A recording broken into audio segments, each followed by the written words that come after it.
De avril jusqu'à aujourd'hui, il a fait 50 000 € de chiffre d'affaires. Fabien, à l'heure actuelle où on se parle, il a 300 biens. Apparemment, il y avait un réseau de prostitution qui utilisait les logements.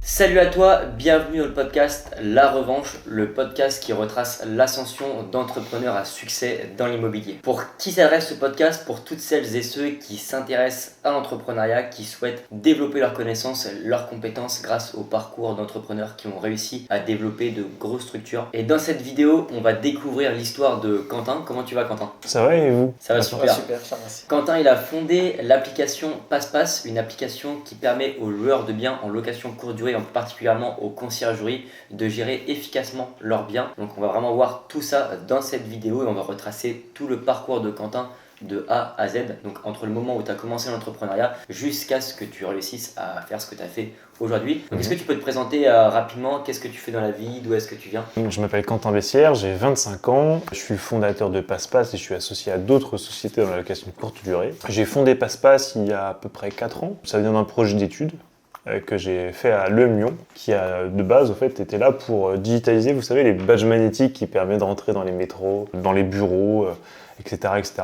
Et l'idée c'était de digitaliser ce badge et de le mettre sur le téléphone et d'utiliser la technologie NFC pour justement remplacer tous ces badges qu'on a avec soi. Et en fait, ce système d'accès, de faciliter les accès dans les entreprises, en fait, a bien plu. J'ai gagné plusieurs prix coup de cœur à ce niveau-là. Et donc, je me suis dit, pourquoi pas faire un stage dans ma boîte et continuer de pousser le projet, on sait jamais, ça peut marcher. Et donc, en travaillant sur le sujet, on s'est rendu compte que ça allait être un peu difficile pour des jeunes entrepreneurs comme nous de développer ce système-là et toute la partie hardware qui a, tous les portiques de sécurité et toute l'application qu'il y avait à faire pour ce besoin-là. Et c'était encore trop jeune à cette époque. Donc en fait, on a pivoté pour les hôtels, parce que les hôtels aussi avaient des problèmes d'accès et de donner les clés des cartes magnétiques justement pour rentrer dans les différentes chambres. Et au final, les hôteliers nous ont dit c'est cool, mais clairement, on va pas changer tout notre parc de serrures électroniques à 500 balles pour justement utiliser votre solution où on n'est même pas sûr que ça marche. Okay. Donc du coup, on a pivoté parce que un de nos amis nous a dit un jour, moi je suis allé dans un Airbnb ce week-end et en fait j'ai mis 1 heure à récupérer les clés. Parce que le gars, il m'a envoyé un pavé, j'ai rien compris.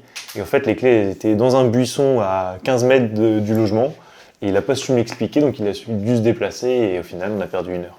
Voilà. Et on s'est dit, il n'y a pas seulement des problèmes d'accès et de communication pour les entreprises ou pour les hôtels, il y a aussi pour la location de courte durée, c'était beaucoup plus facile à adresser comme problème. Donc on a commencé par là. Créer au fait une application permettant de simplifier la communication avec le voyageur et d'automatiser au fait cette arrivée et ses départs, mais de vraiment l'automatiser, pas juste d'envoyer un message et de pas être sûr qu'en fait la personne comprenne vraiment ce qu'on a à lui dire. Voilà, éviter un peu tous les appels. Et petit à petit, de cette idée-là, en fait, on rencontre des professionnels qui ont d'autres besoins, que ce soit le ménage, la facturation, la gestion de stock, les ventes additionnelles, etc. etc. Et petit à petit, au fait, on a fait notre bonhomme de chemin. Ok. Donc PassePasse, c'est en fait la première expérience entrepreneuriale que tu as eue, c'est PassePasse, et parce que ça devait être un projet d'études ou tu as d'autres objectifs, d'autres motivations d'entreprendre? En fait, j'étais déjà parti sur l'entrepreneuriat parce que je m'ennuyais en fait durant mes études et en fait je me suis dit mais en fait ça sert à quoi de bosser à fond pour avoir une bonne note alors que tout le monde passe à 10. Ouais. Donc vu que moi 10 c'était assez facile pour moi d'avoir ces 10 en école et en fait j'avais quasiment pas besoin de réviser, donc je me suis dit je vais utiliser ce temps-là pour essayer de me construire un avenir et en fait tester toutes les idées que je peux avoir pendant mes études. Et une fois que j'aurais fini mes études, j'aurais trouvé mon travail, j'aurais trouvé le moyen de faire ma rémunération et je n'aurais pas besoin d'aller chercher un salaire dans une boîte qui ne me respecterait pas forcément pour mes compétences ou qui ne saurait pas mettre en avant ma motivation. Okay. Et donc du coup, en fait, je commence à créer avec un ami qui s'appelle Étienne une agence de digital marketing. Et donc en fait, cette agence de digital marketing, on la monte, on voulait gérer les réseaux sociaux, créer des sites internet, faire tout ce qu'il y avait à ce niveau-là. Mais vite, au fait, on se rend compte que c'est cool, ça fait rentrer des sous, mais c'est pas ce qui nous passionne, tu vois. Enfin, en tout cas, c'est pas ce qui me passionne personnellement. Et je préférais ne pas gagner d'argent et travailler sur PassePasse que travailler sur ces sujets-là de digital marketing. Donc petit à petit, forcément, on se dit, qu'est-ce qu'on choisit? Où est-ce qu'on alloue le plus de temps? Et lors de notre stage, cette année-là, on décide du coup de faire un stage dans notre boîte et de travailler sur PassePasse. C'est intéressant ce que tu dis, parce qu'on a une audience, nous, justement, qui est plutôt jeune. à notre jeune âge avec Martin.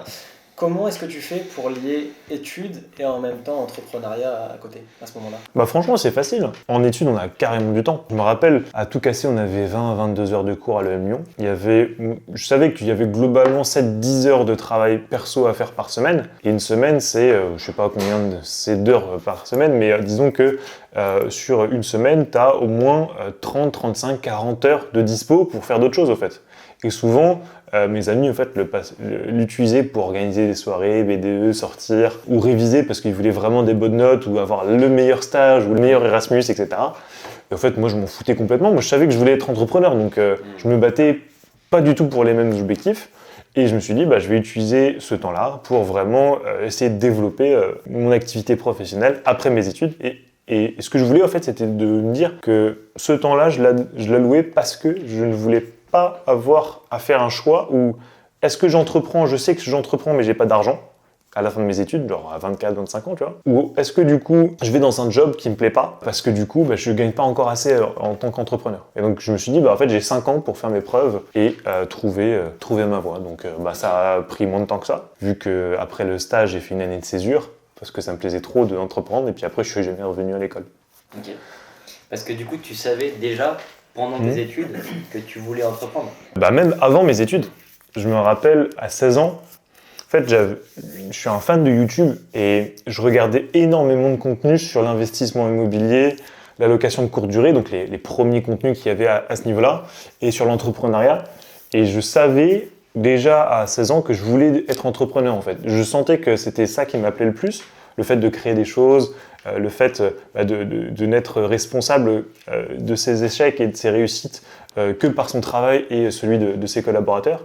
En fait, ça me plaisait et je me suis dit, mais moi, j'ai pas envie de revivre le même management toxique que vivaient mes parents en fait pendant que je les voyais petits. Et donc voilà, je me suis donné cet objectif-là et du coup, passe le bac, je me dis que pour être entrepreneur, c'est quand même mieux de faire HEC. Je fais une prépa HEC, j'ai des problèmes de santé, du coup j'arrête. J'arrive à l'EM Lyon, qui est une très très bonne école de commerce spécialisée dans l'entrepreneuriat. Et du coup, vu qu'ils nous font créer plein de projets, en fait, j'ai juste vu ce projet différemment que les autres élèves. Eux, ils se sont dit, c'est une note. Moi, je me suis dit, c'est une opportunité. Et donc, j'ai juste travaillé beaucoup plus qu'eux sur une hypothèse, en fait. Mais du coup, aujourd'hui, cette hypothèse est une vraie boîte qui rapporte de l'argent et emploie du monde. Ok. Moi, j'ai une question peut-être un peu plus personnelle, parce que moi, c'est un peu, dans ton cas, je savais très tôt que je voulais entreprendre, et j'ai pas fait d'études, j'ai juste le bac. Pourquoi avoir décidé de te lancer dans des études supérieures si tu savais que tu voulais entreprendre dès le plus jeune âge? Parce qu'en fait, même si tu sais que tu veux entreprendre, moi, mes parents m'ont dit, pas de souci, tu peux entreprendre. Mais aie ton bac, aie une bonne école de commerce, une bonne école d'ingénieur, et une fois que tu as fini ces études, mon grand-père, il appelait ça la peau d'âne. Une fois que tu as ta peau d'âne, tu peux aller faire ce que tu veux, mais le jour où tu auras besoin d'un travail et que tu ne gagneras pas assez ta vie en tant qu'entrepreneur, en fait, ça te permettra d'avoir cette peau d'âne qui te fera passer n'importe où. Parce que très bon élève à l'EM Lyon, tu trouves du travail très bien payé partout, en fait. Donc, du coup, je trouvais ça intéressant. Et à l'époque, il y avait très peu de gens qui créaient des boîtes pendant leurs études, qui arrêtaient leurs études pour continuer leur boîte. Donc ça, moi je me rappelle que de 2 exemples. Je crois qu'il y a Bill Gates et Steve Jobs, qui à l'époque étaient mes références à ce niveau-là, mais c'est tout quoi. Et ce que tu as appris du coup en école de commerce, est-ce que ça t'a servi pour développer Passe-Passe ? En fait, la raison pour laquelle j'ai pas souhaité continuer mon école de commerce, c'est parce qu'en fait, j'étais très curieux et je lisais beaucoup. Et je regardais plein de vidéos, etc. Et en fait, tout ce qu'on m'apprenait en école de commerce, je le savais déjà, vu que j'avais lu toutes ces choses. Et donc, assez ennuyant. Enfin, tu sais, c'est toujours intéressant d'en discuter, etc. Et c'est divertissant. Mais en fait, j'avais plus l'impression de regarder la télé quand j'étais en salle de classe que de vraiment agir pour le développement de ma carrière, en fait. Parce que moi, je voyais vraiment ça comme un incubateur, l'école. Et donc c'est pour ça aussi que j'ai pas eu de scrupule à arrêter une école qui coûte 10 500 € par an. Ça, c'est un sujet qui est assez marrant. Je sais pas, c'est quoi ton avis, toi, là-dessus? Avec Martin, on a déjà rencontré des personnes qui avaient fait Bac plus 5 lors d'entretien, qui avaient fait des Bac plus 5 dans des écoles de commerce, etc. Et c'est vrai que c'est assez ancienne génération, je vais dire, le fait de vouloir faire des études avant de vouloir entreprendre. Alors après, je dis pas que c'est nécessaire, enfin, c'est pas obligatoire de ne pas faire d'études si tu veux entreprendre, mais la plupart des personnes qu'on avait rencontrées qui avaient un Bac plus 5, en termes de connaissances, que ce soit marketing, etc., n'avaient pas, bon, c'est peu modeste ce que je vais dire, mais un quart de ce que nous, en étant sur le terrain, à apprendre pendant 3 ans, par exemple le temps qu'ils étaient en études. Bah, c'est fou comme on a des connaissances qui sont beaucoup plus développées que ces personnes qui ont fait 5 ans d'études dans des écoles de commerce. Ouais, mais c'est normal.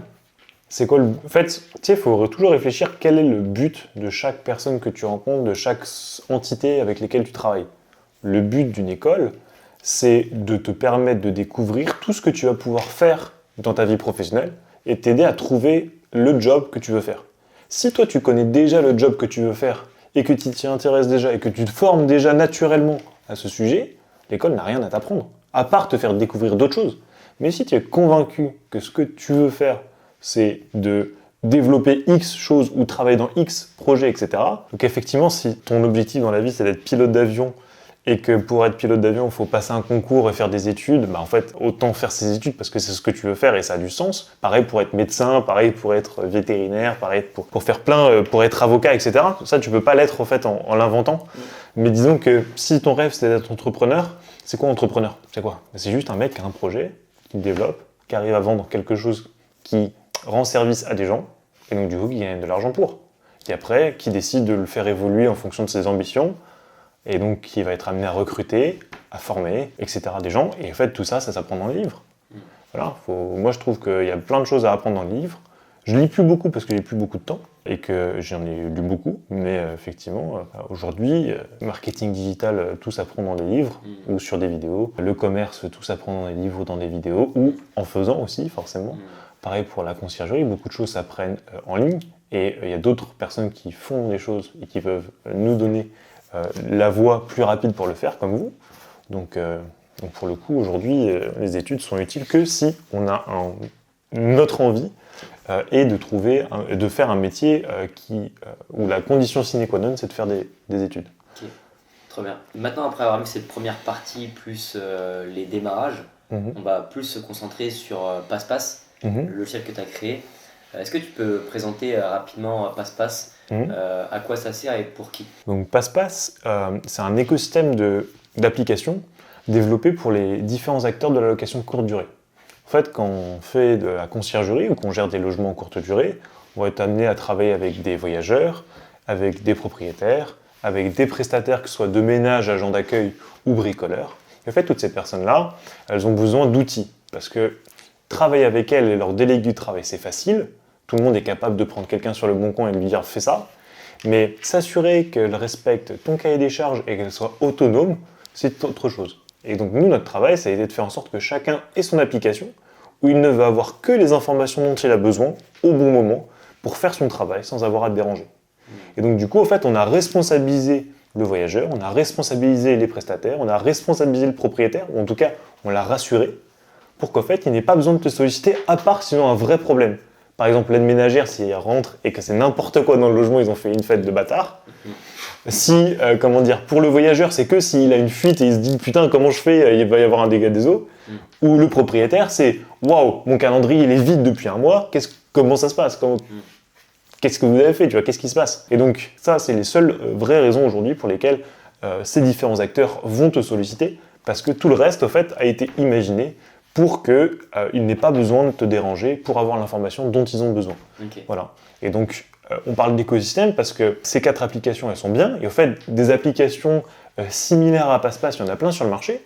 Mais en fait, il n'y a aucun logiciel qui regroupe tout au même endroit et qui a été développé par une seule société. Ouais. Et en technologie, on appelle ça de la dette technique. C'est que beaucoup d'outils se sont créés en disant bah, tiens, je vais faire un channel manager, ou un logiciel pour les voyageurs, ou un logiciel pour les ménagères. Et au final, se rendre compte que ça ne suffit pas pour avoir plein de clients. Et du coup, commence à ajouter des briques, mais sans avoir réfléchi à toute l'homogénéité au fait de la technologie. Et donc nous, on a pris un peu le problème en inverse, on s'est dit de quoi a besoin en fait tous ces acteurs de la location courte durée. On va tout développer en sachant que tout doit se réunir et tout doit avoir du sens, un peu comme l'écosystème Apple où ta montre est connectée avec ton iPhone et ton Mac. Et en fait, le fait d'avoir tous ces outils-là connectés entre eux te permet d'avoir une bien meilleure expérience que si tu avais une montre Huawei, un téléphone Samsung et justement des AirPods. Ah, bien sûr. Et c'est ça en fait le but. PassPass aujourd'hui, c'est le seul logiciel qui est capable en fait de permettre à ton ménagère de savoir si le voyageur il est parti à 7h du matin et donc de commencer sa journée à 8h juste après avoir déposé les enfants, et de finir sa journée à 19h, parce que le dernier voyageur, il arrive à 23h, et en ce laps de temps, faire 6 missions de ménage au lieu de 3. Et ça, c'est l'exemple type du gain de productivité qu'apporte un logiciel comme PassPass lorsqu'il a été réfléchi de bout en bout et utilisé de bout en bout. Voilà. Tu parles aussi de... Parce que là, du coup, en fait, les personnes qui nous écoutent, c'est des personnes qui ont déjà des business ou qui sont intéressées pour créer des business. Ouais. Et tu parles justement de logiciels. Est-ce que tu peux nous parler du business model? C'est-à-dire qu'en fait, comment est-ce que tu fais pour te rémunérer? Et toi, comment est-ce que tu interviens dans le logiciel? Est-ce que c'est un service que tu proposes aux propriétaires? Est-ce que c'est le logiciel qui fournit le service? Nous parler plus du modèle SaaS. Ouais. Donc, nous, notre niche de clients, ce sont les conciergeries. Pourquoi les conciergeries? Parce que lorsqu'on s'est lancé, c'était le tout début des conciergeries. Et quand on a regardé un peu toutes les solutions qui étaient sur le marché, tout le monde se focalisait sur l'investisseur propriétaire exploitant. Donc des gens qui avaient 1, 2, 3 logements et qui donc n'avaient pas du tout les mêmes besoins, les mêmes attentes sur leur logiciel que des conciergeries qui vont avoir 15, 20, 30, 50, 100, plusieurs centaines de logements parce que du coup c'est leur métier, ils veulent en avoir le plus gros nombre possible. Et donc une fois qu'on a eu cette niche de clients là, on s'est dit bon, qu'est-ce qui est juste? Est-ce que notre travail a un impact sur l'argent que génèrent nos clients? Techniquement, sur par logement, non. C'est-à-dire que nous, si tu mets en place PassPass, on va t'aider à gagner du temps, à tout automatiser, à tout structurer. Mais est-ce qu'on va te permettre de gagner beaucoup d'argent en plus que ce que tu aurais gagné en utilisant un autre logiciel? Pas forcément. Donc on s'est dit, on ne va pas fonctionner au pourcentage. Ça aurait été juste si par exemple on s'occupe de tout ton revenu management, de te mettre tes logements sur plein de plateformes et de s'occuper, je sais pas moi, de la communication avec les voyageurs, tu vois. Pourquoi pas, ça c'est un autre service, mais du coup on a décidé de fonctionner par un abonnement fixe par logement en fonction des fonctionnalités pour lesquelles tu as accès. Et du coup, on a décidé aussi d'être au plus juste avec nos clients. Parce qu'en fait, il y a un jeu de dupes sur le marché, c'est qu'en fait, souvent les logiciels te font payer à l'annonce active. Mais en fait, eux, ils considèrent qu'une annonce est active à partir du moment où tu as cliqué sur activer, tu vois. Sauf qu'en fait, ton annonce, si tu loues même que 2 mois dans l'année, mais que tu as un channel manager, tu es obligé d'activer du coup cette annonce toute l'année. Et donc tu payes un logiciel toute l'année, le même prix, parce qu'en fait, elle est active. Et nous, on s'est dit, en fait, on trouve que c'est pas juste. Et donc, on a développé un algorithme en interne qui va aller scraper ton calendrier tous les mois, juste avant ta facturation. Et si tu as eu une réservation durant le mois de facturation, tu payes le prix du coup de l'abonnement, donc parce qu'on t'a permis d'organiser ton appartement et tout ton opérationnel pour ce logement. Et si tu n'as pas eu de réservation parce que pendant 6 mois de l'année il est fermé car il n'y a pas de réservation ou c'est pas intéressant, en fait on ne te facture que le coût que ça nous coûte nous de faire tourner ton logement en temps réel. Et donc techniquement PassPass est aujourd'hui même le channel manager le moins cher sur une année, parce que du coup la majorité de l'année où ton logement n'est pas loué, tu payes un minima que tu ne paierais jamais dans les autres logiciels. Ok, très, très pertinent, mais tu parlais aussi, et quand on a discuté, parce qu'on s'est vu aussi off, tu parles souvent de pivot. Est-ce que tu peux nous en parler plus? En quoi justement les pivots t'ont permis de réussir à aller là où est-ce que tu es aujourd'hui par rapport à la vision que tu avais de PassPass quand tu as commencé? Des pivots, tout dépend si tu parles de pivots complets de l'activité ou tu parles de micro-pivots. En fait, plutôt, je vais te donner les deux cas. Les gros pivots, c'est le fait qu'au départ, nous, on voulait digitaliser des badges électroniques, qu'ensuite on est passé sur les hôtels et qu'après on se met dans la location courte durée. Donc là, c'était les gros pivots qu'on structurait ce qu'on offre aujourd'hui. Mais après, une fois qu'on a décidé qu'on allait dans la location courte durée, on n'a jamais détourné notre regard. Mais après, on a fait énormément de micro-pivots. Au départ, on avait développé une V1 du logiciel. On se disait, les gens qui vont nous utiliser, ce sont les propriétaires qui s'occupent de leur logement, en fait. Un peu comme les autres logiciels à la base. Et c'est en confrontant notre produit au marché qu'on se rend compte que ce ne sont pas les propriétaires qui en ont besoin, mais les conciergeries. Et après, on a co-construit l'application en fonction des besoins des conciergeries, et on a pris le temps, donc ça a pris beaucoup de temps, mais on a pris le temps de développer avec notre premier bêta-testeur qui était Fabien Béjot de Locarent, cette application pour se dire, ok, donc on a un bêta-testeur qui est Fabien, il a 3 logements, en 1 an il est passé à 60, parce que du coup on a développé les fonctionnalités dont il avait besoin à ce moment-là, et lui, il a continué de nous abreuver au fait de retour, etc. Est-ce que là, à ce moment-là, au bout d'1 an de collaboration, est-ce que du coup, ça vaut le coup de le vendre? Mais du coup, la version qu'on avait était suffisante pour commencer à le vendre. Et c'est à ce moment-là qu'on a commencé à parler de passe-passe et à avoir nos premiers clients, au bout d'un an de retour et d'itération. Et du coup, maintenant, c'est plus du tout pour les propriétaires exploitants, mais pour les conciergeries. Et pendant très longtemps, on n'a pas voulu faire de channel manager, parce que selon nous, justement, un channel manager n'est pas nécessaire en location de courte durée, parce que un channel manager, comme tout autre outil, est un outil te permettant de répondre à une problématique. Et le channel manager s'était développé dans les années 2010 pour permettre aux gens qui n'arrivaient pas à remplir leur calendrier sur Airbnb, sur Booking, sur Abritel, de réunir toutes ces plateformes et d'éviter les surréservations. Parce qu'à l'époque, Airbnb, c'était pas trop connu, Booking, ça a marchoté, mais c'était pas encore hégémonique, ça se jouait un peu sur le bon coin, etc. Mais aujourd'hui, ça a beaucoup changé. Et clairement, il y a énormément de gens qui ne louent que sur Airbnb et qui font une activité très rentable. Et donc, en fait, vu que je me suis lancé plus tard que ces logiciels-là, en fait, je me suis dit, c'est pas nécessaire, donc on va s'occuper d'autre chose. Okay. Et voilà. Et donc, on a travaillé sur cette partie opérationnelle, on voulait être les meilleurs de l'opérationnel et vraiment développer toutes les fonctionnalités, tous les cas d'usage, justement, dont ont besoin les conciergeries pour faire leur travail. Et une fois qu'on a fait ça, on s'est dit, bon, on a un logiciel, il répond à plein de problématiques, mais les gens le trouvent cher. Pourquoi ? Parce qu'au fait, même s'il te fait gagner énormément de temps et que ça te permet d'avoir beaucoup plus de logements que ce que tu devais avoir, ça reste un coût pour ton entreprise. Et donc on s'est dit, pourquoi pas développer justement une solution où en fait on permettrait de faire des ventes additionnelles en automatique et que le logiciel il se rembourse tout seul, tu vois. Donc on a développé ce concept-là sur les arrivées anticipées et les départs tardifs et ça a tellement bien marché qu'en fait du coup on s'est dit, en fait on est chaud, on va automatiser tout type de vente additionnelle, même si tu as besoin de vendre une bouteille de champagne, tu n'auras jamais besoin de cliquer sur un bouton, elle va se vendre toute seule et l'aide ménagère elle saura qu'il faudra ramener la bouteille de champagne. Comment ça se passe justement à ce niveau-là, tout ce qui est vente additionnelle? Est-ce que tu peux nous expliquer un peu le process, par exemple, si tu choisis de mettre en place l'arrivée anticipée? Comment ça se passe exactement? Déjà, tu vois, le cahier des charges, c'est quoi? Nous, avec Fabien, on s'est toujours dit on ne fera jamais de vente additionnelle si ça demande du travail à la conciergerie. Parce qu'au fait, vite, c'est problématique une vente additionnelle. Tu as quelqu'un qui veut arriver plus tôt. Okay, donc, tu sais que ça va te demander de l'organisation, donc tu veux le facturer. Donc, il te demande d'arriver plus tôt, tu lui renvoies, ça marche pour 2 heures, c'est 15 €. Déjà, tu passes pour un mec qui sollicite la vente, bizarre. Ensuite, tu vas devoir, une fois qu'il te dit « Ok, d'accord, pour 15 €, tu dois lui créer un lien de paiement, lui envoyer le lien de paiement, t'assurer qu'il a payé, éditer la facture à la main parce que Stripe, les factures, elles ne sont pas prises comptablement parlant. Ensuite, une fois que tu as fait ça, te noter qu'il faut rappeler à ton aide ménagère le jour de l'arrivée anticipée ou du départ tardif, qu'elle devra réorganiser son emploi du temps, t'assurer qu'elle a bien compris le jour même et qu'elle a réalisé cette mission additionnelle, et dès qu'elle l'a réalisé, envoyer les codes et modifier les niveaux d'accessibilité pour l'arrivée ou le départ aux voyageurs. Et c'est énormément de travail. En fait, juste là, rien qu'en le disant, ça m'a pris 5 minutes. Donc en le faisant, c'est encore plus, tu vois. Et du coup, tu te dis, mais attends, je vais gagner 10 balles et je vais désorganiser toute mon équipe. Ça n'a aucun sens, tu vois.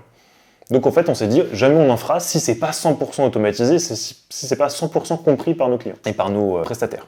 Parce qu'en fait, les prestataires, c'est la clé de la conciergerie. Si tes prestataires, ils sont pas de ton côté, ta boîte, elle vaut rien du tout. Et donc, du coup, ce qu'on a fait, c'est que, première étape, on a développé une application voyageur qui donne envie d'être utilisée. Donc il va y avoir l'arrivée autonome, la présentation digitale du logement, le Wi-Fi, les contacts, le guide touristique et les ventes additionnelles. Et en fait, les ventes additionnelles font partie juste intégrante de l'application et de l'expérience du voyageur. Donc vu qu'on avait développé cette application avant et qu'on avait essuyé tous les problèmes d'accessibilité, de taux de conversion, etc., le jour où on a sorti les ventes additionnelles, les gens utilisaient déjà avant en fait, l'application voyageur. Donc c'était juste une fonctionnalité de plus bien intégrée. Ensuite, il faut expliquer qu'il y a des ventes additionnelles. Donc du coup, on a nous on paye des SMS pour solliciter le voyageur à des moments clés afin qu'il sache qu'il y a une vente additionnelle et qu'il le voit tout seul. C'est un peu comme au restaurant, le serveur il t'apporte la carte. Sur la carte, il y a le menu que tu voulais et puis la bouteille de vin à 200 balles. Et en fait, il te la recommande pas la bouteille de vin à 200 balles, mais elle est là. Donc si tu as envie de la prendre, tu la prends. Un peu pareil pour nos ventes additionnelles. Ça fait partie de l'expérience.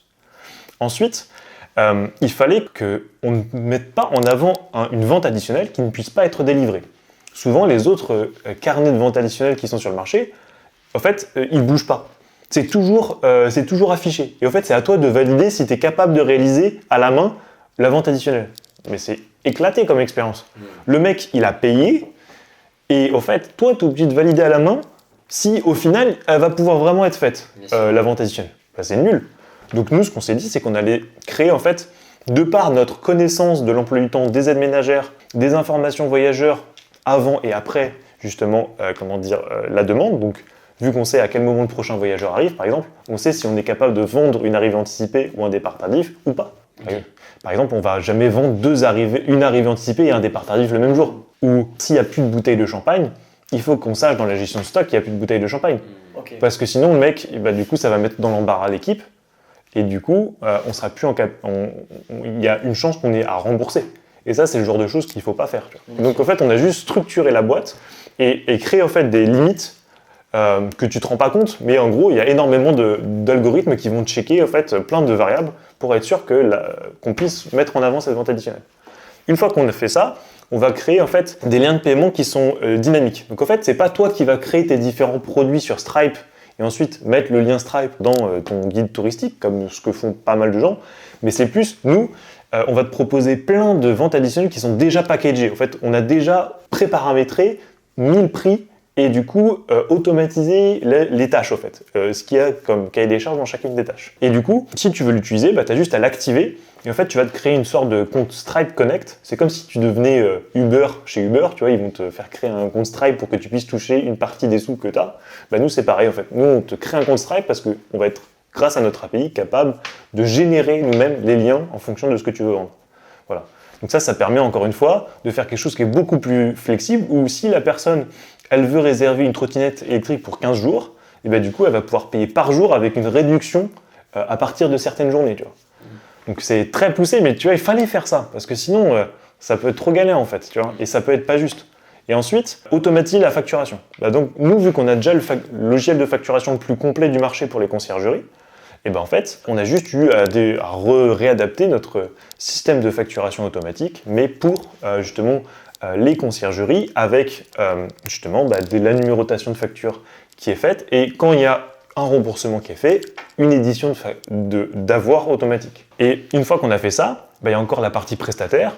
En fait, dès qu'une vente additionnelle, on va automatiquement prévenir l'aide ménagère qui s'occupe du logement qu'il y a une vente additionnelle qui a été faite, que son emploi du temps a été modifié. On va nous-mêmes modifier l'emploi du temps de l'aide ménagère. Et si elle n'est pas disponible, elle a juste à cliquer sur un bouton et ça va renvoyer la mission à une autre aide ménagère. Voilà. Okay. Et ça, c'est de l'automatisation, tu vois.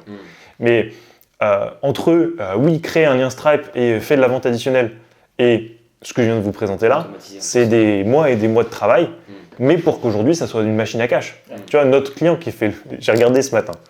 Notre client, on a lancé les ventes additionnelles en mars. Lui, il la configure en avril.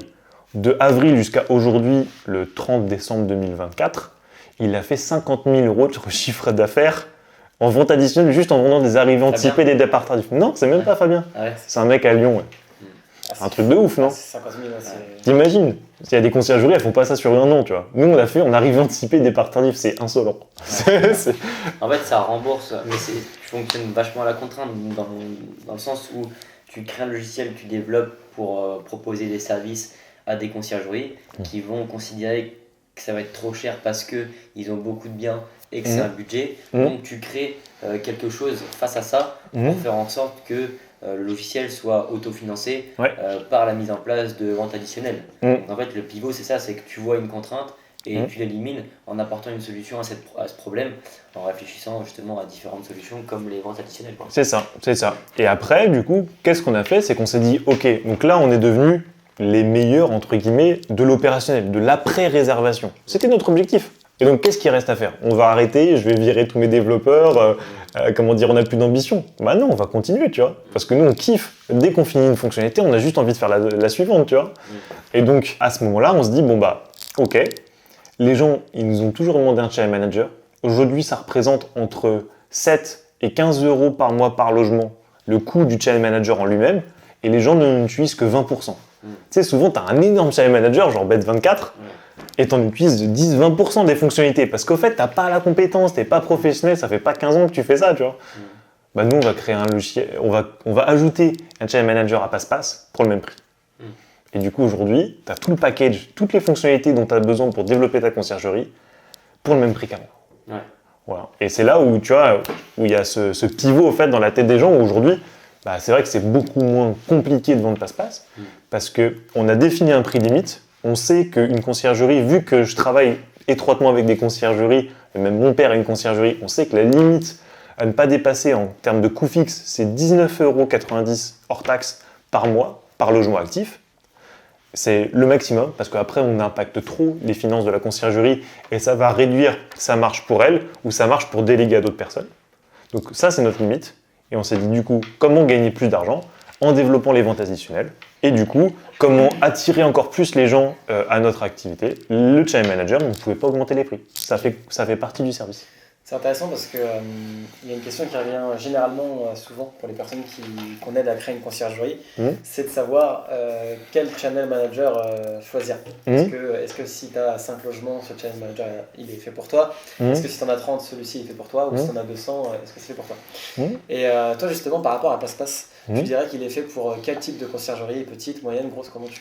Pour moi, quand tu te poses cette question, c'est qu'en fait, le logiciel sur lequel tu es en train de regarder, il est mauvais. Parce qu'un bon logiciel, c'est un logiciel qui te permet d'apprendre ce que c'est le métier dès ton premier logement et te structurer, et qui sera toujours capable de t'accompagner et te permettre d'être encore plus performant à énormément de logements. Et donc nous, on est vraiment le grand écart, tu vois.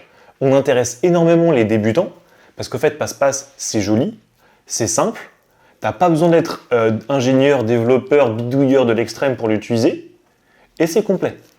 Et rien qu'en le paramétrant, tu apprends ton travail. Parce que vu qu'on on a accompagné vraiment sur le terrain et que même moi, j'ai mes bureaux dans la conciergerie de Fabien, justement, pour être toujours au contact du terrain, en fait, on a fait infuser notre expertise dans le logiciel. Et donc, en fait, c'est pas comme par exemple ce que tu pourrais avoir sur Bets24, où en fait, c'est toi qui écris tes messages. C'est quoi, toi qui écris tes descriptions, c'est toi qui ajoutes les photos. En fait, t'es pas guidé, tu as juste un outil pour te permettre de faire ce que tu veux et ce que tu es capable avec ta connaissance de faire. Mais souvent, les débutants, ils savent pas. Ils savent pas qu'il faut structurer ton ménage parce que le jour où tu as 15 aides ménagères qui travaillent pour toi, ça devient un enfer. Rien que de leur envoyer les codes des boîtes à clés, tu vois. Ils savent pas tout ça. Et donc nous, ce qu'on a fait, c'est que tu arrives, tu as un logement, tu es automatisé comme quelqu'un qu'on a 300. Dès le départ. Après, c'est ton ambition qui fait la différence. Tu vois. Et juste, tu nous parles beaucoup depuis tout à l'heure, donc Fabien, avec qui du coup tu as pu itérer et développer Passe-Passe. Juste pour rappel, il a combien de logements? Fabien, à l'heure actuelle où on se parle, il a 300 biens. On a regardé tout à l'heure, c'était 261 actifs, parce que du coup, il y a des périodes hautes et des périodes basses nécessairement. Et du coup, on s'est rencontrés en 2021-22 peut-être. Ouais, c'est ça, donc ça fait à peu près 3 ans. Ouais. Ok. Est-ce que tu peux nous parler justement de la relation que tu as avec lui? Comment ça s'est fait? Et comment est-ce que tu as réussi à l'aider à développer sa conciergerie? C'est une belle histoire, c'est qu'on est tous les deux, quand on se rencontre, de jeunes entrepreneurs. Fabien, il a eu 12 boîtes, mais quand il me rencontre, il a 3 logements. C'est tout début de conciergerie. Et moi, c'est mon premier client. Et donc, au fait, ce qui est rigolo, c'est que lui, il avait l'impression de parler à un grand PDG. Tu vois, genre, comme quoi j'avais des dizaines de milliers de logements, parce que forcément, quand il est venu, je lui ai pas dit que j'avais pas de logement, tu vois. La preuve sociale est importante, donc je lui ai dit que j'avais déjà plusieurs conciergeries. Et ensuite, du coup, moi je suis très proche de mes clients et je voulais absolument améliorer le logiciel. Parce que je pense que j'ai pas la science infuse et qu'en fait, un ingénieur qui pense que depuis sa tour de bureau, il est capable de savoir comment aider une aide ménagère sur le terrain alors qu'il a jamais fait le ménage, c'est un con, tu vois. Donc du coup, moi, j'ai pas envie d'être un con et j'ai pas envie de dire que mon logiciel c'est le meilleur, j'ai envie que ce soit les gens qui le disent. Et donc du coup, j'étais très proche de lui. Je suis allé le voir, on s'appelait tous les 2 jours, tu vois. Et en fait, forcément, quand tu débutes, on se donne des conseils, tu vois, et puis on se lie d'amitié, puis on demande comment ça va tes enfants, puis tu vois, et puis ça s'est bien passé tes vacances, et puis tu vois, petit à petit, on se lie d'amitié, et en fait, on s'est vu une première fois sur Reims pour tourner des vidéos d'utilisation de Passe-Passe, etc., pour donner envie aux autres d'utiliser l'application. Et puis petit à petit, on se revoit parce qu'en fait, il a des retours super pertinents, on voit qu'on est performant, qu'on travaille ensemble, etc., etc. Je lui propose de s'associer avec moi pour m'aider à toujours améliorer le logiciel et qu'il n'ait aucun filtre dans les retours qu'il nous fait pour toujours améliorer le logiciel. Donc il a pris des parts de Passe-Passe. Et puis, on continue de travailler ensemble, sa boîte se développe et à un moment, lui, atteint pas forcément un plafond de verre, mais il sent que s'il ne restructure pas sa société, s'il ne met pas en place des outils complémentaires, il risque d'être limité à sa localité et à ses, à l'époque, 230 logements, je crois. Ce qui est déjà bien, tu vois. Mais il s'ennuyait, en fait. Parce qu'en vrai, quand tu as automatisé enfin, quand il y a quelqu'un qui fait et qui prend des décisions à ta place partout, en fait, tu fais plus rien, tu vois. Et si tu n'as plus d'ambition, bah, tu t'occupes pas et tu vas à la pêche. Et au bout d'un moment, tu te dis que la pêche, c'est cool, mais tu as 35 ans, 37 ans, c'est peut-être un peu tôt pour faire que de la pêche. Donc du coup, il se dit, bah, est-ce que tu pourrais pas m'aider justement à continuer de développer ça ? Et puis bah, moi, je suis passionné, donc en fait, je lui dis, bah ouais, je t'aide, pas de souci, je peux même sans rien demander, tu vois, pas d'argent, rien, juste je l'aide parce que c'est mon pote, tu vois. Et puis bah, je l'ai aidé sur un sujet, puis un autre. Puis au final, bah, du coup, je sens que ça me passionne, tu vois, moi j'adore régler des problèmes, tu vois. Et donc, du coup, bah, ça me passionne de régler tous les petits problèmes qu'il y a dans la conciergerie. Et donc, bah, du coup, on décide de s'associer pour le développement national de la conciergerie récemment. Voilà. Ok. Donc là, du coup, vous êtes associé dans Locarent. Et c'est quoi l'objectif de Locarent ? Bah, Locarent, l'objectif, c'est d'être le porte-étendard de Passe-Passe. C'est-à-dire que nous, notre objectif, c'est d'être faire partie des conciergeries qui sont reconnues nationalement, comme Host & Fly, WeHost, etc. En fait, moi, j'étais toujours frustré. Notre logiciel, il est génial, il est même mieux que les logiciels que développent en interne ces grosses franchises de conciergerie. Mais pour que, justement, ça attire du monde et que les gens en aient confiance, il faut qu'on prouve, en fait. Il faut qu'on prouve qu'on est capable de gérer énormément de logements avec un ratio logement sur employé très faible. Donc un employé puis gérer, je sais pas moi, 300 logements. Bon, c'est pas le cas. Aujourd'hui, on est plutôt un ratio de 1 employé égale 100 logements, ce qui est déjà énorme, tu vois. Mais du coup, tu vois, il faut prouver, il faut répéter ces réussites. Et donc du coup, il fallait un porte-étendard qui puisse montrer qu'il continue de se développer même après des centaines de logements sans avoir fait de levée de fonds. Est-ce que tu pourrais nous partager des moments marquants avec Fabien ? Anecdote de ouf. Un jour, on va pour faire des vidéos sur le ménage, tu vois. Et genre, on se dit, bon, bah, on va faire un ménage d'un logement. Et c'est pas qu'on tombe sur le ménage où la meuf qui était là avant, c'était une prostituée. Ah ouais. Il y avait des capotes partout, des traces de mains sur les murs, etc. Et du coup, un peu dégoûté. Mais bon, on le fait quand même, tu vois. Et ça, les gens me croiront ou pas, mais on fait le ménage. Nous, on a fait du ménage, tu vois, pour apprendre à ce que c'est de faire du ménage dans la location courte durée. Et donc, on fait le ménage et tout. On a une intervention, il y a des meufs qui ont apparemment un problème de connexion ou de serrure électronique dans un logement. Et du coup, c'est pas... donc on y va, on va dans un logement, c'est la porte de gauche, on tape et tout, on voit 2 meufs dans un appart et tout, on dit c'est bizarre quand même, c'est un studio et tout, bon, elles sont copines, j'en sais rien, tu vois, bizarre. Donc bon, Fabien il me dit franchement, je pense que c'est des putes, tu vois. Mais en fait, tu sais pas, c'est pas écrit sur leur visage, tu vois, que ce sont des putes. Donc en fait, tu fais, bon, ok, on tape à la porte de la personne d'en face parce qu'elle aussi, elle avait un problème, tu vois. Et donc du coup, un problème, je sais plus, de bricolage, enfin, tu sais, un bricolage, quoi. Et du coup, on tape à la porte, pareil, tu vois, sensation bizarre, la meuf parle pas trop français, et tout, on se dit, ok, bon, c'est chelou. Et Fabien me dit, oh, c'est peut-être encore une pute. Et là, tu vois, situation cocasse de malade. La porte de l'immeuble, c'est une porte vitrée. Et donc, on voit à travers. Et sur Passe-Passe, l'arrivée, elle est autonome. Donc, en fait, le mec, il a juste à regarder son application et en fait, il sait à quel interphone sonner pour que la porte s'ouvre automatiquement. Il sait où aller pour atteindre le logement, en fait. Et c'est pas qu'on voit un mec, il regarde comme ça son téléphone, il regarde l'interphone, il clique, il ouvre la porte, il nous voit 3 gros gaillards, tu vois, d'1m90 et plus. Et le mec fait « Oh mince, je me suis trompé !» Mais c'est pas possible de se tromper, tu peux pas cliquer sur un bouton, ouvrir la porte comme ça, et genre tu te trompes. Non.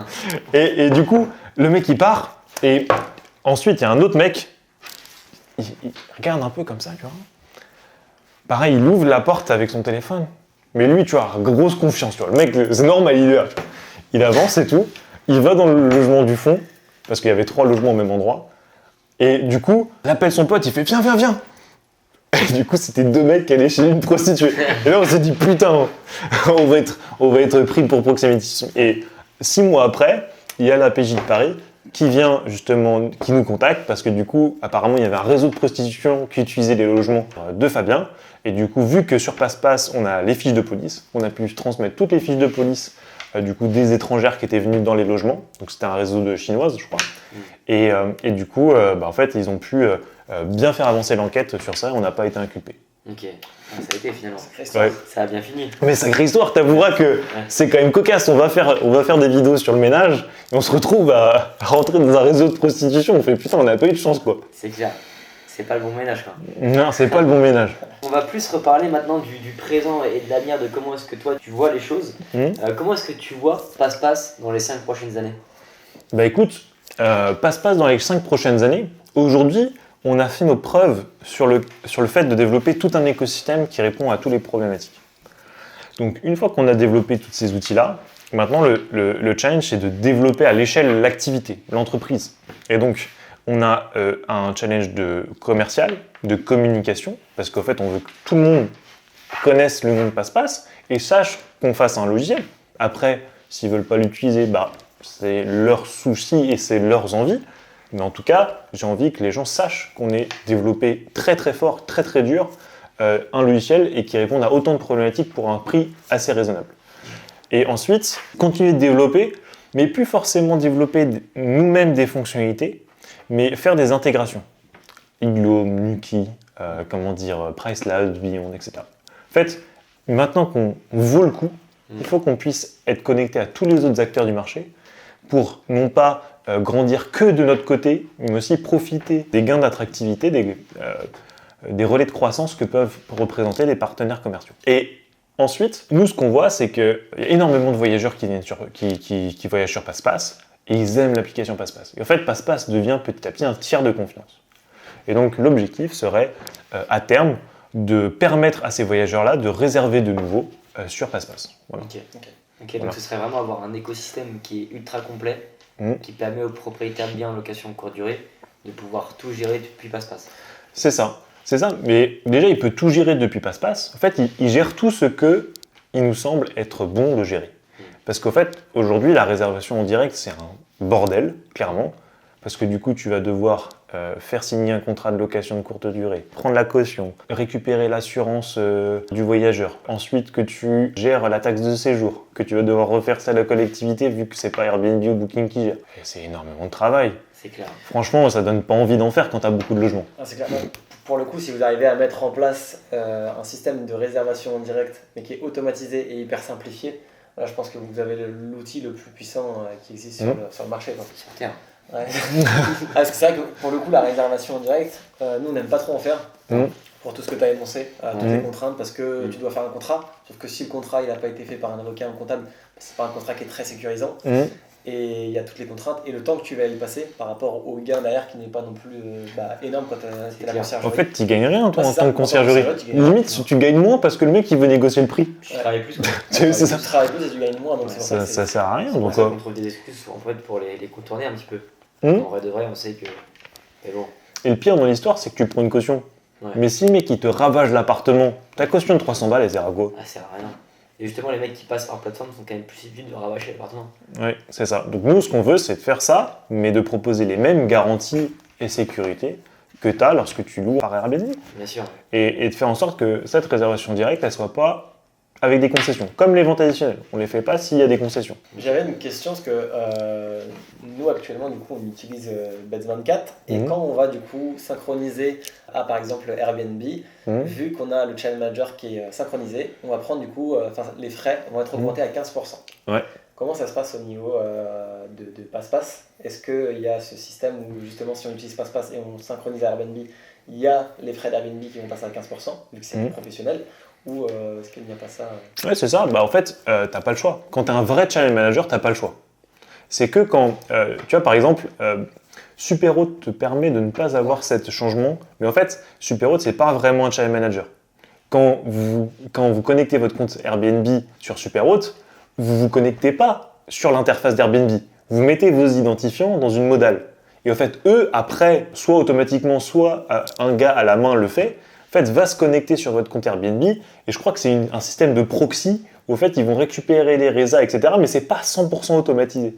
C'est parce qu'en fait, du coup, c'est pas vraiment un channel manager, c'est une déviation de ce que c'est. Ça répond au cahier des charges d'un channel manager, mais c'est pas vraiment un channel manager, et c'est pas vraiment sécurisé. Tu Tu vois, c'est pas vraiment la connexion officielle d'Airbnb où c'est toi, tu cliques sur le bouton, ça te connecte sur l'interface Airbnb et c'est toi qui acceptes que Airbnb transfère ces informations-là à ton tiers de confiance qui est ton channel manager.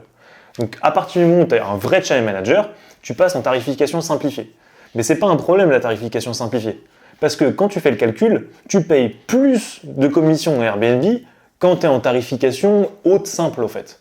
Tu vois, la tarification où c'est 14,2% hors taxe aux voyageurs et 3% hors taxe pour toi. Et donc ça veut dire que quand tu définis le prix, je sais pas, à 100 € pour ton bien lorsque tu es en tarification haute, enfin voilà, tarification individu quoi, et ben en fait, toi tu vas mettre 100 €, au final, t'as pas 100 €, tu as 96,4 € qui te tombent dans la poche parce qu'il y a 3,6% TTC du coup qui sont enlevés de ce 100 €. Et du coup, Airbnb va du coup mettre 14,2 x 1,2, je sais pas combien ça fait. Mais en gros, du coup, ça fait 15% de plus, tu vois, 15 ou 16%. Donc ça veut dire que le mec, il va payer 116 et toi, tu vas toucher 96. Là, en fait, quand tu passes à la tarification simplifiée, c'est juste tu mets 100 €, le mec il paye 100 € et Airbnb va prendre 18% TTC sur ces 100 €. Et donc nous, ce qu'on fait, c'est que si tu veux garder cette façon de gérer tes prix, où tu mets le prix que tu veux gagner toi à la nuitée, et qu'ensuite ça évolue en fonction de la plateforme, du coup, au fait, nous on a un système de coefficient multiplicateur où quand tu mets 100 € sur Airbnb, ça va être vendu 118, parce que du coup Airbnb a une commission de 18% TTC, et sur Booking, ça sera 120, parce que Booking, entre les frais de transaction et la commission, ils sont justement à 20% TTC. Ok, ouais, donc voilà. Au final, c'est le même système, c'est juste... C'est ça. Et d'ailleurs, Airbnb recommande cette tarification simplifiée, mode channel manager, parce que du coup, ça évite que le voyageur voit les frais de service.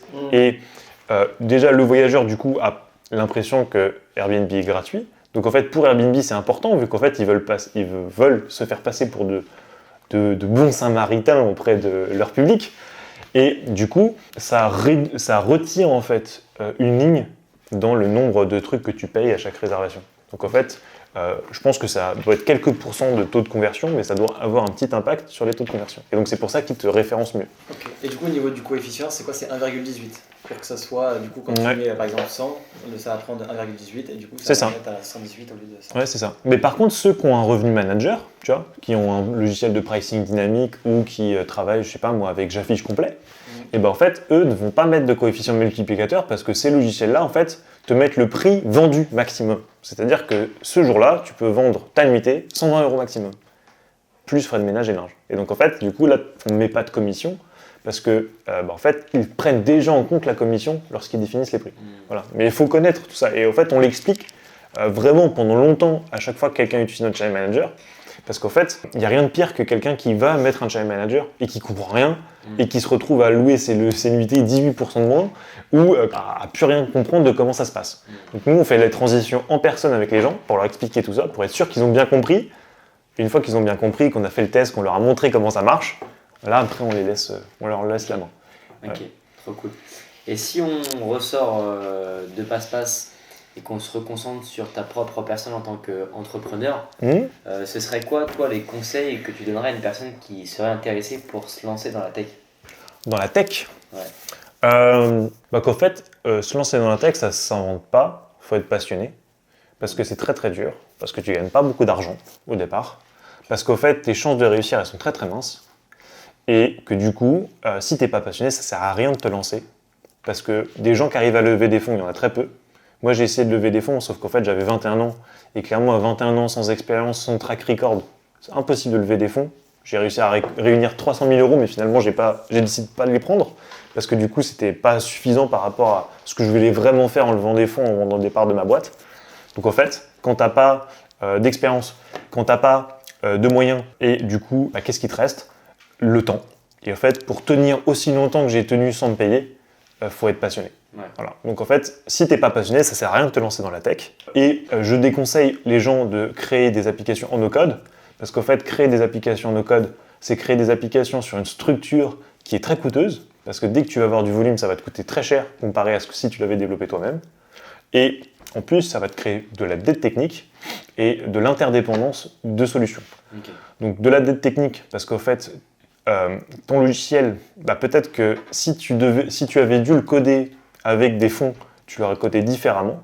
Et donc, moi, je suis pas forcément pour le fait de coder quelque chose et de jeter tout à la poubelle dans 2 ans. Et la deuxième chose, c'est l'interdépendance. C'est qu'en fait, en faisant du no-code, tu vas connecter énormément d'outils entre eux. Et en fait, ces outils, ils bug, ils se mettent à jour. Et du coup, toi, pensant avoir créé un outil qui est génial, demain, il marche plus. Et en fait, comment t'expliques à des clients qui te payent tant d'euros que ton produit, d'un jour à l'autre, il marche plus parce que tu as Jean-Michel de ta connexion API pour tes SMS qui a décidé de changer le code et que toi, ton fournisseur de connectivité Zapier, il l'a pas mis à jour ou il a plus cette variable, ou cette variable à changer, etc. Et toi, tu sais pas. Ok. Voilà. Donc en fait, vraiment, aujourd'hui, tu peux créer des petits services. Tu vois, les petits services, genre, aujourd'hui, en no-code, tu pourrais créer un Uber, tu vois. C'est un petit service. Parce que tout est automatisé. Mais vraiment créer un vrai logiciel, le faites pas si vous n'êtes pas fan de tech, que vous n'avez pas de bons associés et que vous n'êtes pas patient en fait. Parce que c'est dur. C'est la vérité, c'est que c'est dur. C'est clair. Et ce serait quoi le message que tu aimerais laisser à ceux qui nous écoutent ? Ceux qui vous écoutent font de la location de courte durée et veulent peut-être créer des conciergeries. Donc, je vous regarde dans les yeux. Si vous souhaitez créer une conciergerie, faites-le. Mais faites-le pour les bonnes raisons. Vous allez pouvoir gagner de l'argent, mais ça demande du travail. Et ça demande surtout d'être organisé, structuré et d'être sérieux. Et en fait, c'est un peu comme la restauration, l'hôtellerie. C'est parfois 24/24, 7 jours sur 7. C'est un métier passion. Et si vous n'êtes pas passionné et que vous le faites que pour l'argent, peut-être que vous allez vous démotiver. Non pas parce que vous n'allez pas gagner d'argent, mais parce qu'en fait, c'est dur. Et ça demande beaucoup d'investissement personnel au départ pour lancer l'activité. Donc faites-le pour les bonnes raisons. Lancez-vous parce que vous avez vraiment envie d'en faire une belle activité ou un complément de revenus. Mais ne le faites pas juste pour gagner de l'argent. Il y a plein d'autres façons de gagner de l'argent. Voilà, il faut avoir ce truc où aller dans des logements, ça vous fait plaisir. Décorer des logements, aider des voyageurs, ça vous fait plaisir. Et c'est en vous posant la question de est-ce que toutes les tâches que j'ai à faire au quotidien dans une conciergerie, ça me dérangerait de les faire? Et si toutes les tâches vous conviennent et que vous dites ouais, mais moi ça me va, s'il y a un jour il y a un problème ou s'il y a quelqu'un qui a un problème, je sais pas, moi à 23h, ça me dérange pas de me déplacer pour l'aider, ou de former quelqu'un pour l'aider, etc. Et du coup, vous serez au bon endroit. Mais ne le faites pas juste pour gagner de l'argent, parce qu'il y a plein d'autres façons de gagner de l'argent. Et gagner de l'argent, c'est démotivant si ça arrive pas trop vite. C'est clair. Vous me rejoignez sur ça? Moi, je te rejoins complètement C'est une très bonne leçon. sur ça. Ouais. Et c'est vrai que c'est trop bien. Et pour conclure, c'est quoi ta revanche? J'allais demander. Ma revanche, je sais pas si c'est le petit moment émotion. C'est ça. Moi, j'ai pas de revanche sur la vie à prendre. Ça veut dire que je me dis pas, je me lève pas le matin pour prouver quelque chose, tu vois. Je me lève tous les matins parce que j'aime ce que je fais et je me suis rendu compte que moi, créer des projets, etc., c'est ma passion. Donc en fait, je me lève le matin pour ça. Mais si je devais avoir ce côté revanche, en fait, moi j'étais un peu le garçon qui avait pas d'amis en fait au collège parce que j'étais un peu dans la lune, tu vois, à penser à des trucs, etc. Et en fait, j'étais un peu différent, un peu rejeté parce que je m'intéressais pas au même sujet que les autres. Et aujourd'hui, ma revanche sur la vie, c'est que ce petit garçon qui était un peu moqué et un peu exclu socialement prouve qu'aujourd'hui, il n'avait aucune raison d'être exclu parce que il y avait sûrement plein de choses à raconter. Donc voilà, je suis content aujourd'hui que je sois invité pour partager tout ce que j'ai à raconter. Trop bien. C'est une très belle leçon, très belle revanche. Merci Quentin. Je vous en prie. Moi je trouvais ça trop enrichissant. J'ai été absorbé pendant tout le temps. Ouais, je m'en fous le valeur, je pense que les spectateurs aussi l'ont pensé. On mettra tous les liens, je pense, de liens de passe-passe, tes réseaux aussi, etc. Qui sont avec plaisir. De toute façon, je pense qu'on finira forcément par se revoir. On va faire du contenu ensemble. Carrément. Merci Quentin pour ton intervention. Yes. On mettra tout en description. Et c'était Ryan et Martin de Concierge Elite. J'espère que cette interview vous a plu. N'hésitez pas à nous partager tout ce que vous voulez nous partager en commentaire, à vous abonner aussi. Et on se dit à la prochaine. Ciao. Salut.